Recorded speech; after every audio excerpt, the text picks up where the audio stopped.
am a healer and I am a leader. And recently I've been behaving more like a fixer. And that was a hard thing to realize. I had been feeling it, right? Knowing things had been off, knowing it's like, so much of my energy has been drained. And if you are the type of person, if you want to call it empathic or not, but you can feel the room, feel the energies, and respond to the energies, and help shape and shift and transmute the energies. And when I realized that I was stopping that and I was more reactive, somebody was having a big feeling, and so therefore I needed to fix. I was reacting to their high intensity, explosive energy. That didn't feel good.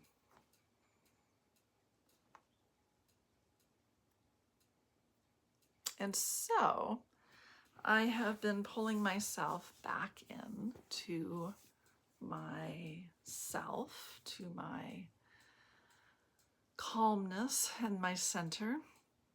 Once again saying, what am I creating and what am I allowing?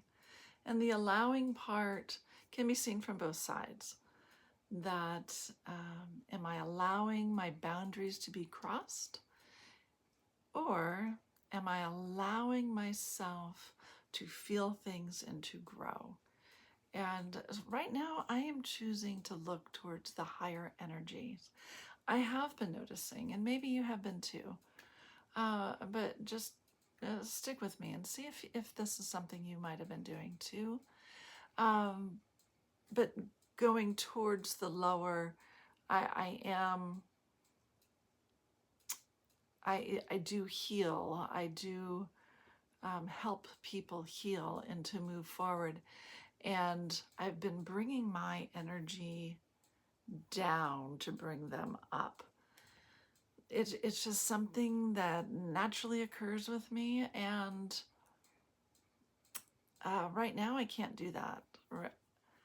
It's like a resounding no when I try to do it. It's just not feeling right. Whereas before I could easily go down and bounce up, go down and bounce up, go down, pick them up, bring them up higher. And now I'm looking at it and feeling through it. Number one, I'm exhausted, and I think that kind of helps. I'll circle back to that. Not purposely exhausted, I'm just exhausted. But right now I am more gravitating towards those that I can meet at a higher spot, and both of us together move forward to the next higher spot. So instead of dropping down, I'm meeting here and moving up. Oh, and does that feel better?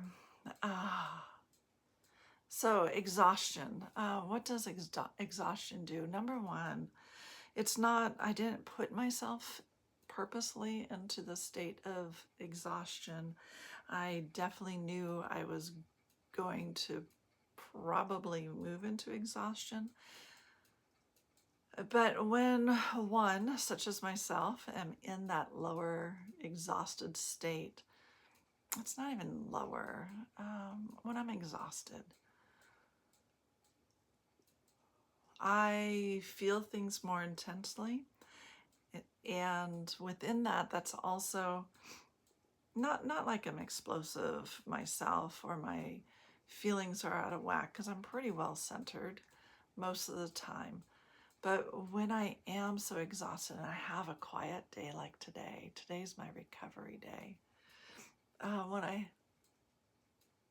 good, I was just checking to see that it was actually going. Anyway, when I have one of these exhausting days and the house is quiet and it's raining outside, and so I go outside underneath the awning and I stay there for a little bit and I come back in and I read and I write and I ponder and I go back outside. I get in touch with nature. So when I have this exhausted state, but I'm at my recovery state of going into nature, reading my books, journaling, feeling, going a little bit deeper, it's actually easier. I think it's something along the line of when you would do a silent retreat, or when you're sick and you're just coming out of it and you're just starting to get a little bit of energy. Also, when you're in an altered state of either through deep meditation, chanting, trance dance. I haven't ever tried the psychedelics, so I couldn't tell you on that. But from the little that I know on that, I'd imagine it's similar.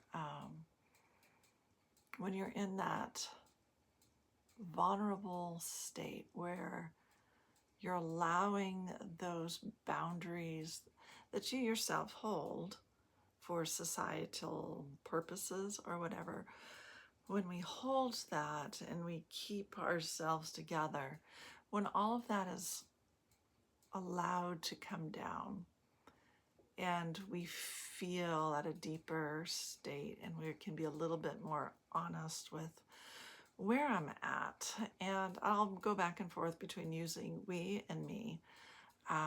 We as us, me as this is what I'm doing right now. And a part of that today was getting in touch with that shadow of fixing compared to guiding, healing, and being a leader. When I'm in that fixing state, that's a very reactionary. It's not me feeling and helping and aiding. It is very much somebody's having a reaction and I'm going in to fix. Completely different. Hopefully you get that. And I've been doing that fixing and reacting and going in, and it's like, it's not only like, it is little child me responding to the angry voice of a parent and having to react. And that's where it comes from. And so sitting down with that shadow today, tapping the chair beside me and saying, come on, let's talk. Let's sift through that. And doing all the goodness. Tears flew. Releasing. Understanding.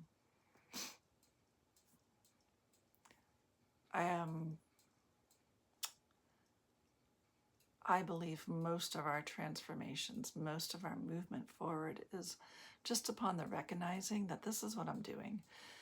This is the fear that has been with me since childhood, that no matter what I do, I'm not doing it fast enough, good enough, that I didn't recognize that it was a need. So all of those little fears, or they're big fears, placed upon a little being as a child, which in many ways have served me well, that I have been able to feel the feels and learn how, where, with boundaries. You couldn't have a boundary as a child. And now I do as an adult. And noticing when that has been really out of whack this past week, where I've been feeling like the child, where I've been so trying to take care of the issues that I haven't been taking care of me, and first breathing and going, all right, there's all this going on around me. Taking a breath. Acknowledging the desire to fix. and instead come back with,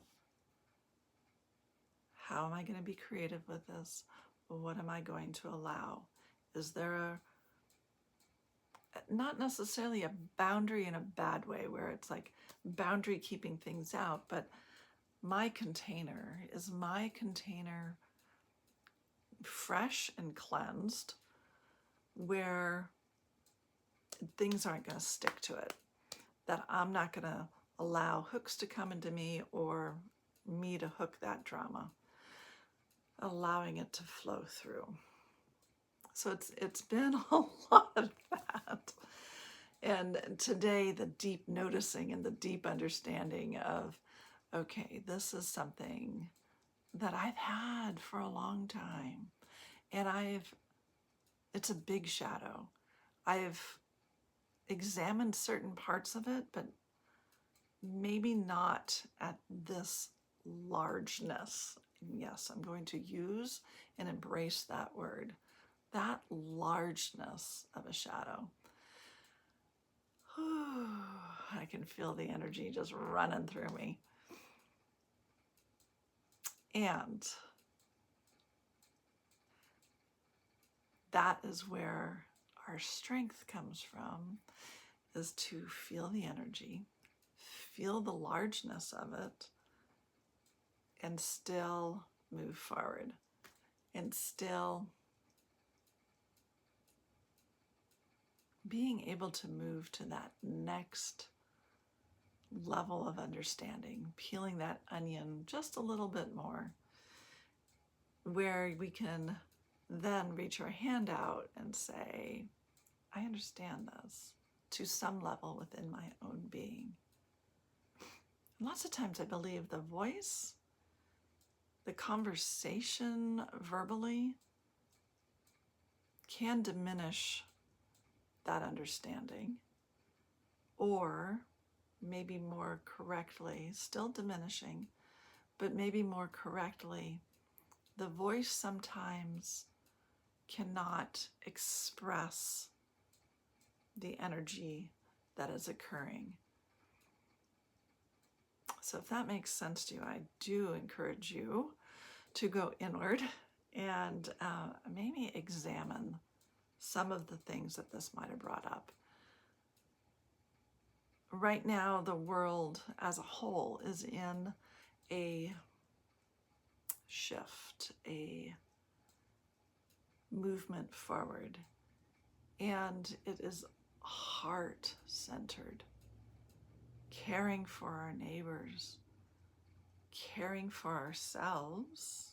Put the oxygen mask on first, moms and dads. Caring for ourselves first, but not only. This is not a selfish period. I think there's a large mass of us that we are turning our backs on those who believe in the selfish part of, oh, it's me. And coming back to the community part of, where's my heart? Right? Where is my heart? How am I going to help? Man, does that feel so much better than me. We've had enough of that, guys. So if you're feeling that, please believe me, there's a large quantity of us who have felt it, are moving forward with community, with heart. And let me break down community. I think I might have talked about it in other videos, but community, you're humankind. That's your community. Be kind to your community. Build community. Speak from the heart. Shine from the face. Let your energy go. All right, so hopefully some of that might have made sense to some of you. Once again, what are you going to allow? What are you going to create? Allow your heart to shine forward. create a new world that is full of community and full of love and trust. Will there always be the shadow sides? Yeah, that's what makes life interesting. Encourage those around you not to be the shadow, but to be the light. All right.